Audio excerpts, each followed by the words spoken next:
Welcome back to my beautiful YouTube channel. Today we are going to be reviewing Hellblade 2: A Senua's Saga, the brand new game from Xbox Game Studios, a brand new game from the studio called Ninja Theory. Now, of course, they made the original game, Hellblade: Senua's Sacrifice, which came out a number of years ago, a game that was a very small indie title that nobody really saw coming, and when it came out, it ended up being a very unique, interesting game experience coming from a not very well-known studio. Now, if you don't know what that game's all about, you play as this character named Senua who has psychosis. What that means is essentially the entire game she is hearing voices in her head. There is constant dialogue appearing on screen of different voices saying different things, and the way they weave that into the gameplay is very unique in exploring the world and seeing different things. It is one of the more unique experiences that I've ever had in gaming. But it's also a game that takes place in kind of like this Nordic world, this weird place where like Norse mythology is kind of real, and you're playing as Senua who's kind of out for like this revenge story, and it's got this a very unique system of combat that is extremely simple,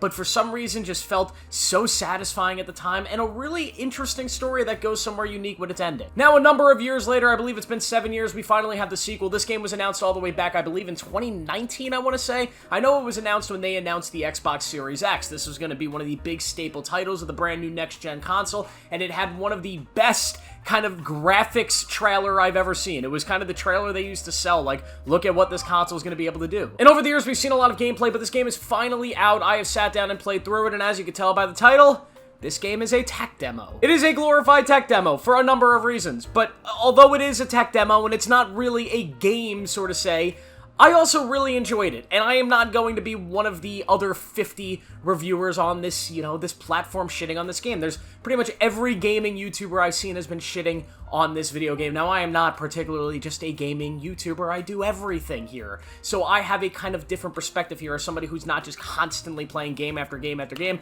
spending 20 hours a week playing video games. I just don't do that. So this, to me, I feel like I can offer a unique perspective as somebody who plays games casually and kind of jumped into this, and I kind of want to give my opinions both on some negatives and some positives about this experience. So this game, you play as Senua again as you are shipped off to this new land that has been invaded by giants from Nibelheim. And pretty much the entire point of this game is you're exploring this new land, you're meeting characters, which is very different from the first game, actual characters with actual dialogue that have different kind of emotional pulls to Senua as a character, and on this journey, you're pretty much just going and killing these giants, and that's it. And the experience here feels epic, although it is very, very short. That is the main complaint. I'm sure all of you have heard about this game, and I'm going to talk about it right now. This game is only about 5 to 6 hours long. You could play it in one sitting. It's not a very long game. It's not a very big experience. And something else about this game is the experience feels like a lot less because the stuff you're actually doing in the game feels like a lot less. The combat, the puzzles, it doesn't feel like there's much here.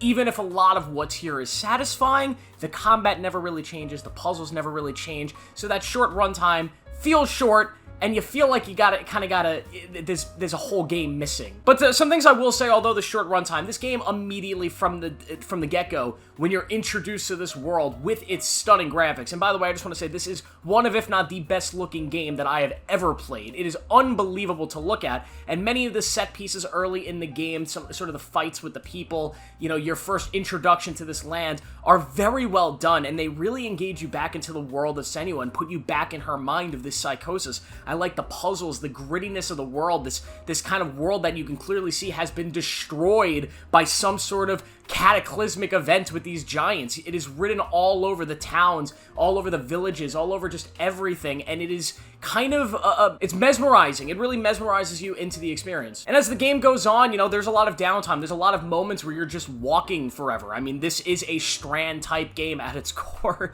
just maybe not as good. And there's a lot of sequences where you're just pushing forward and you're crawling through little caverns and nothing's happening. There is no combat, and then, you get your two major things that you do in this game when you're not walking. You get the combat and you get the puzzles, which are sporadically put throughout the game. And I will say the combat in this game, I hear a lot of people complaining about that as well. I actually think the combat is the best part of this game. I had a lot of fun with the combat here. It is pretty much the most simple combat system ever. It's as basic as it can ever get. You have a normal attack, a heavy attack, a dodge button, and a parry button. And that's it. And it doesn't really change throughout. You get some different enemy types throughout the game, enemies that shoot fire, enemies that have shields, but it never becomes complicated, it never becomes difficult. It's pretty much always block the enemy at least one time, and then go in and attack, and you get a cool cinematic kill animation. And that's what's cool about these fights, is that they are super cinematic, and although it's always one-on-one, and there's aspects with these fights that feel like I feel like Senua should be fighting like 6 different people right now, but she's only fighting one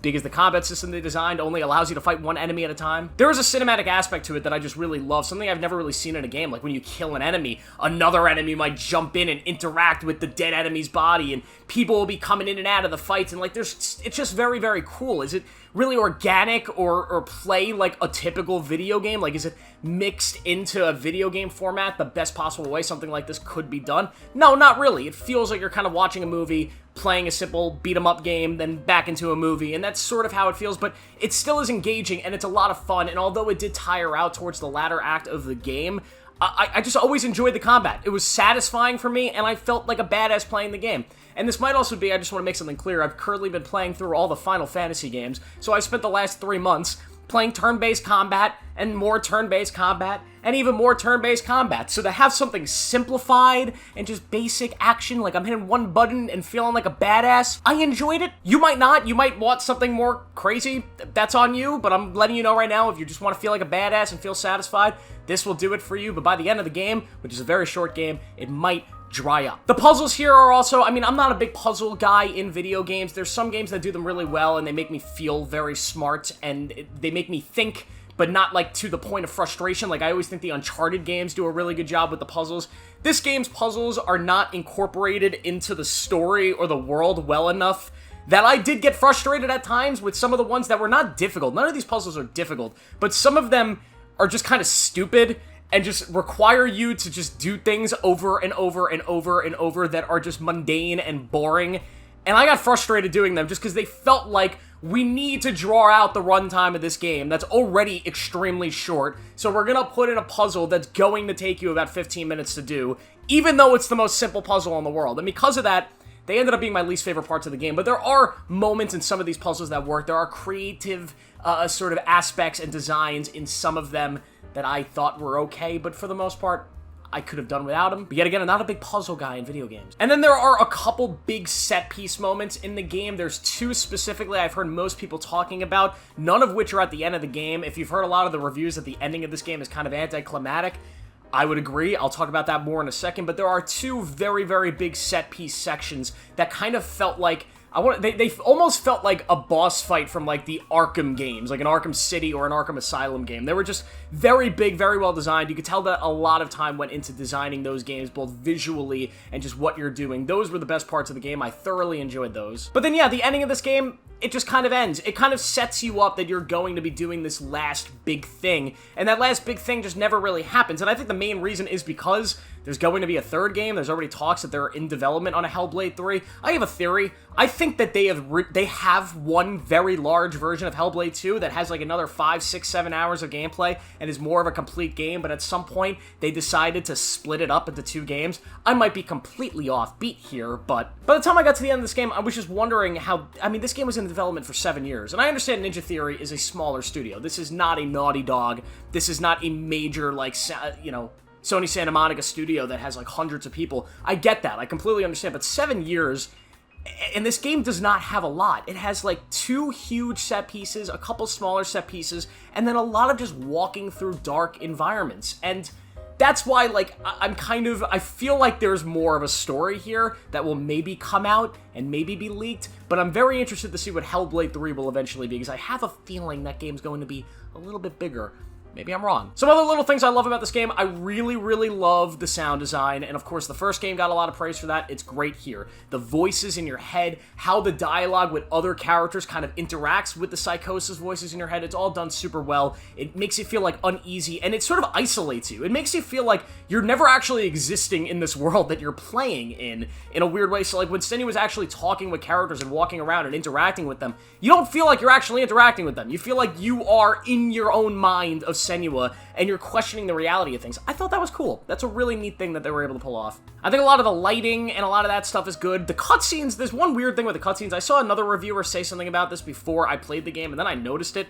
The cutscenes look worse than the gameplay. like graphically. They're like really washed out, and like the textures aren't like rigid. It's too clean. It's got like that weird modern movie look where things are just too clean and too pristine, and it just washes all of like the detail out of the images. And then you get into the gameplay and it looks perfect. So like, I've never seen that before. That was weird. But yeah, but yet again, biggest complaint with this game is it's way too short, so it really just feels like a tech demo. You're playing what could be a bigger game. You're like, the entire time playing this game, the one thing I'm thinking is, wow, I kind of wish this was a larger game with a bigger world to explore, even if it's not open world, just like a nicer world to explore, had a more set story with the goals of where we're going, what we're doing, you know, interacted with some of these characters more, just gave you more depth in the combat. I just wished everything was bigger, and I was like, God, it would be so cool to get a huge AAA game that can go for 20 to 40 hours, set in a Norse world where you're just hacking and slashing and doing awesome things, and it's a full experience with some RPG elements and open world elements. I go, wow, if that game could ever exist, it could be like the greatest thing ever. Oh wait, shit. It does exist, look at that! You can actually go play it right now! I think that's actually like the biggest complaint I have with this game, is that it doesn't feel like a copy of God of War. It's obviously doing a lot of stuff different than God of War. A lot of stuff different than God of War, but I just feel like that niche of like this Norse world has now been done, that this, at least especially in a third game, really has to do something different for me to completely engage with the world. I don't know, maybe that's just me. But should you get this game? Well, here's what I'll say. This game is being sold for 50 bucks. If you pay 50 bucks for this game, you're a fool. If I had paid 50 bucks for this game, my review right now would be a very low score. But I did not pay 50 bucks for this game. I got this game on Game Pass. If you are somebody that owns Game Pass, I think you have to play this game. There's no excuse. Download it, spend 5-6 hours of your week playing this game, and that's it. Just get the experience, see the beautiful graphics that use the full power of your $500 console, and enjoy it. But paying money for this game, like a substantial amount of money, is a little ridiculous because it is not a full experience. It is a tech demo, but a very good tech demo that I enjoyed playing. Is this the hit that Xbox wanted? No, it's not. Is this the slam dunk of a franchise that's going to lead Xbox into the next generations? Absolutely not. But is it a solid experience? Is it a good gaming experience that could take you away from your boring, miserable lives for 5 hours and give you a little bit of a distraction? Yes, it is. So I will give Hellblade 2 a 3 out of 5. I thought it was a good experience that has some pros, it has some negatives. But thank you guys for watching. Please make sure to like this video, subscribe for more, especially if you like movie content, gaming content, TV content, book content, I make it all. Thank you guys for watching. I'll see you guys in the next one.